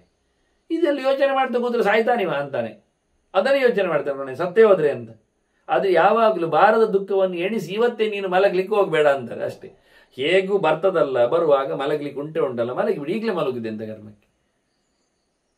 ಇದೇ ವಿಷಯ ನಮ್ಮದು. ಯಾವಾಗಲೂ ಬಾರದೇ ಇರತಕ್ಕ ವಿಷಯದ ಮೇಲೆ ನಮ್ಮದು ಭಯಂಕರವಾದಂತಹ ತಲೆ ಖರ್ಚು ವ್ಯವಹಾರ. ಸಮಾಹಿತ ನ ಸ್ಮರೇತ್ ಸುಖಂ ಸ್ಮರೇತ್ ಪರೇಶ. ನಮ್ದು ನಮ್ಮಕ್ಕಿಂತ ಹೆಚ್ಚಿಗೆ ಇನ್ನೊಬ್ಬರದ್ದೇ ನೋಡಿ ನಾವು ಆಳುವುದು. ನಮಗೆ ಅವರದ್ದು ಬೇಕು, ಹಾಗೆ ಇರಬೇಕಿತ್ತು, ಅಲ್ಲಿ ಕೆಲಸ ಬೇಕಿತ್ತು, ಅದು ಇದರಿಂದ ಸತ್ತದವ ಹೇಳ್ತಾನೆ. ಇನ್ನೊಬ್ಬರ ಬಗ್ಗೆ ಯಾವತ್ತೂ ನೀನು ತಲೆ ಕೆಡಿಸಬೇಡ, ಅವರದ್ದು ಬೇಕು ಅಂತ ನಾಚಿಕೆ ಪಟ್ಟು ಕೇಳಲಿಕ್ಕೆ ಹೋಗಬೇಡ. ನಾನಾಗತಂಚಾಬಿ ನಂದೆಚ್ಚ ಲಾಭಂ. ಬಾರದ ಲಾಭವನ್ನು ಇವತ್ತು ಯೋಚನೆ ಮಾಡಿ, ಸಿಕ್ಕಿದರೆ ಉಂಟು ನೋಡಿ ನಮ್ಮ ಸಂಪತ್ತು ಎಂತ ಗಮ್ಮತ್ತು ಅಂತ ಹೇಳಲಿಕ್ಕೆ ಹೋಗಬೇಡ. ಬಂದ ನಂತರ ಎಲ್ಲ ಬೊಗ್ಗಳು. ಲಾಭವನ್ನು ಇವತ್ತೇ ಅದಕ್ಕೆ ಬೇಕಾಗಿರತಕ್ಕಂಥ ಲೆಕ್ಕಾಚಾರ ಮಾಡಿ ವ್ಯವಸ್ಥೆ ಮಾಡಿಕೊಟ್ಟು ಮತ್ತೆ ನಾಳೆ ಆಗದೆ ಹೋದಾಗ ಸಾಯುವುದು ಬೇಡ. ನಚಾಭಿರುಷ್ಯೇತ್ ವಿಪುಲೇರ್ಥ ಲಾಭೇ. ಸಂಪತ್ತು ಕಂಡಾಮಟ್ಟೆ ಬಂದಾಗ ಖುಷಿ ಪಡ್ಲಿಕ್ಕೂ ಇಲ್ಲ, ಏನು ಬಾರದಿದ್ದಾಗ ಅಳ್ಲಿಕ್ಕೂ ಇಲ್ಲ. ತಥಾ ಅರ್ಥ ನಾಶೇಚ ನಮೈ ವಿಷಯದೆ. ಸಂಪತ್ತು ಹೋಯ್ತು ಅಂತ ಕೂಗುದು, ಸಂಪತ್ತು ಬಂತು ಅಂತ ಬೀಗುದು, ಎಂಥದಿಲ್ಲ. ಯಾವತ್ತೂ ಬ್ಯಾಲೆನ್ಸ್ ಆಗಿದ್ದರೆ ಮನುಷ್ಯನಿಗೆ ಯಾರಿದ್ದಾರೆ ಹೇಳಿ? ನ ಬಾಂಧವ ನ ಚ ವಿತ್ತಂ ನ ಕೌಲ್ಯಂ ನ ಶ್ರುತಂ ನ ಚ ಶ್ರುತಂ ನ ಚ ಮಂತ್ರ ನ ವೀರ್ಯಂ ದುಃಖಾತ್ ತ್ರಾತುಂ ಸರ್ವ ಏವೋತ್ಸಹಂತೆ ಪರತ್ರ ಶೀಲೇನತು ಶಾಂತಿಂ ಯಾತಿ ಶಾಂತಿ. ನಮಗೆ ಕೂಲಾಗಿರಲಿಕ್ಕೆ, ಪರಲೋಕದಲ್ಲಿ ಸುಖವನ್ನು ಅನುಭವಿಸಲಿಕ್ಕೆ, ಒಳ್ಳೆಯದು ಉದ್ಧಾರ ಆಗಲಿಕ್ಕೆ ಬಂಧುಗಳು ಹೆಲ್ಪ್ ಮಾಡುವುದಿಲ್ಲ. ಅದರಿಂದ ಆಗುವುದಾದರೆ ಎಲ್ಲದನ್ನೇ ಮಾಡ್ತಿದ್ರು. ದುಡ್ಡು ಕೆಲಸ ಮಾಡುವುದಿಲ್ಲ, ಪಡೀಲಿಕ್ಕೆ ಬರುವುದಿಲ್ಲ. ಹುಟ್ಟಿ ಬಂದದ್ದರಿಂದಲೇ ವಂಶ ಪರಂಪರೆ ಹೇಳಿಕೊಂಡು ಒಳಗೆ ಬಿಡುವುದು ಯಾರಿಲ್ಲ. ಜಾತಿ ಹೇಳಿಕೊಂಡು ಒಳಗೆ ಬಿಟ್ಟವರಿಲ್ಲ, ಮತ ಹೇಳಿಕೊಂಡು ನೋಡಿಕೊಂಡವರಲ್ಲ. ನಾನು ತುಂಬ ಕೇಳಿದ್ದೇನೆ, ಎಲ್ಲರ ಪ್ರವಚನಕ್ಕೂ ಹೋಗಿದ್ದೇನೆ. ಅದು ತಲೆ 12 ಆಣೆ ಆಗ್ತದೆ ಎಲ್ಲರ ಪ್ರವಚನಕ್ಕೂ ಹೋದರೆ. ಅದೇ ಕಷ್ಟ. ಒಬ್ಬ ದಾನ ಮಾಡಿ ಹೇಳುವ, ಒಬ್ಬ ದುಡ್ಡು ತಿನ್ನಿ ಹೇಳುವವ. ಅದೊಂದು ಮಾತ್ರ ಮಾಡಲಿಕ್ಕೆ ಹೋಗಬೇಡಿ. ಎಲ್ಲರಂತ ಕೇಳಿದರೆ 10ಕ್ಕೆ 12 ಆಣೆ ಆಗ್ತದೆ. ಬೇಡದಿದ್ದದ್ದೇ ಹೇಳ್ತಾರೆ. ಅತ್ತ ಅವ ಬರೆದ ರಾಮಾಯಣ ಓದುವುದು, ಇತ್ತ ಇವ ಗೀಚಿದ ರಾಮಾಯಣ ಕೂಗುವುದು, ಇನ್ನೊಬ್ಬ ಹೇಳಿದ, ಈ ಎಲ್ಲ ಉಂಟಲ್ಲ, ಎಲ್ಲ 12 ಆಣೆಗಳೇ ಇರುವುದು. ಯಾರು ಸಹ ಶುದ್ಧ ಇರುವುದು ಒಂದೇ ಭಾರತ ಮಾರಾಯರೇ, ವೇದವ್ಯಾಸರು ಕೊಟ್ಟದ್ದು. ಅವರು ಕೊಟ್ಟದ್ದಲ್ಲದೆ ಇನ್ಯಾರು ಕೊಟ್ಟದ್ದು ಆಗುವುದಿಲ್ಲ. ಅಷ್ಟೇ ವಿಷಯ. ರಾಮನ ಬಗ್ಗೆ ಚರಿತೆಯನ್ನು ಕೊಟ್ಟದ್ದು ವೇದವ್ಯಾಸರೇ ಕೊಟ್ಟದ್ದು ಅಧಿಕೃತವಾಗಿ. 12 ಅವರ 18 ಪುರಾಣಗಳಲ್ಲಿ ಅದನ್ನು ಹಂಚಿಟ್ಟಿದ್ದಾರೆ. ಅದನ್ನು ನೋಡಿಕೊಂಡು ಅದನ್ನು ಓದಿಕೊಂಡು ಉಳಿದವರೆಲ್ಲ ಟ್ರೇಸ್ ಮಾಡಿದ್ದಷ್ಟೇ ಹೊರತು, ಆದ್ರಿಂದ ಅದು ಅಧಿಕೃತ ಅಲ್ಲ. ಅವ್ರು ಹೇಳಿಕೊಂಡ್ರೂ ಅಲ್ಲ ಅದು. ಯಾಕೆ? ಇವರದ್ದೇ ಇರುವಾಗ ಅದು ಯಾಕೆ ಬೇಕು ನಮಗೆ ಅಲ್ವಾ? 10 ಅವತಾರದ ಚರಿತೆಯನ್ನು ವೇದವ್ಯಾಸ ಹೇಳಿರುವಾಗ ನಮಗೆ ಯಾರೋ ಹೇಳಿದ 10 ಅವತಾರ ಚರಿತೆ ಯಾಕೆ ಬೇಕು? ಅವರು ಯಾವುದೇ ರೀತಿಯಲ್ಲಿ ಸಂಗ್ರಹ ಮಾಡಿರಲಿ, ಹೇಳಲಿಕ್ಕೆ ಹೋಗಿರಲಿ, ಅದು ಯಾಕೆ ಬೇಕು? ಅದು ಒರಿಜಿನಲ್ ಅಲ್ಲಲ್ಲ, ವರ್ಡ್ ಬೈ ವರ್ಡ್ ಅದನ್ನೇ ಸೇಮ್ ಅಲ್ಲಲ್ಲ. ಇಷ್ಟು ಯಾಕೆ ನಾವು ಕನ್ಫರ್ಮ್ ಮಾಡಿಕೊಳ್ಳುವುದಿಲ್ಲ, ಗಟ್ಟಿ ಮಾಡುವುದಿಲ್ಲ? ಆದ್ರಿಂದ ಸಿಕ್ಕಾಪಟ್ಟೆ ಜನರದ್ದೆಲ್ಲ ಕೇಳಿದ್ದೇನೆ ಹೇಳಿದವನ ತಲೆ ಹಾಳಾಗಿರ್ತದೆ, ಅದು ಪ್ರಯೋಜನ ಅಂತ. ನಚ ಮಂತ್ರ ನವೀರ್ಯಂ, ಮಾತುಗಳಾಗಲಿ ಪ್ರಭಾವ ಬೀಳುವುದಿಲ್ಲ, ಪರಾಕ್ರಮವಾಗಲಿ ಮಾಡುವುದಿಲ್ಲ. ಅಂದ ದುಃಖ ಬಂದಾಗ ತಡೀಲಿಕ್ಕೆ ಆಗುವಂಥದ್ದು, ಅದನ್ನು ಉಪಯೋಗಿಸಿಕೊಳ್ಳಿಕ್ಕೆ ಆಗುವಂಥದ್ದು ಏನಿದ್ರು ಸಹ ಅದು ನಿಜವಾಗಿ ಅವನೇ ಮಾಡಿಕೊಂಡಿರುವ ಬಗೆ. ಪರಲೋಕದಲ್ಲಿ ಸುಖವನ್ನು ಪಡೆಯಲಿಕ್ಕೋಸ್ಕರ ಇಲ್ಲಿನ ದುಃಖವನ್ನು ದೂರ ಮಾಡಲಿಕ್ಕೆ ಯಾರೇನು ಬರುವುದಿಲ್ಲ ಅಂತ ಹೇಳುತ್ತಾ ಬಹಳ ಚಂದವಾಗಿ ಇನ್ನಷ್ಟು ಬುದ್ಧಿಯ ಗಟ್ಟಿತನವನ್ನು ಆತ ಚಿಂತನೆಗೆ ತರ್ತಾನೆ. ಅದನ್ನು ಮತ್ತೆ ಸೇರಿದಾಗ ಕೇಳುವ.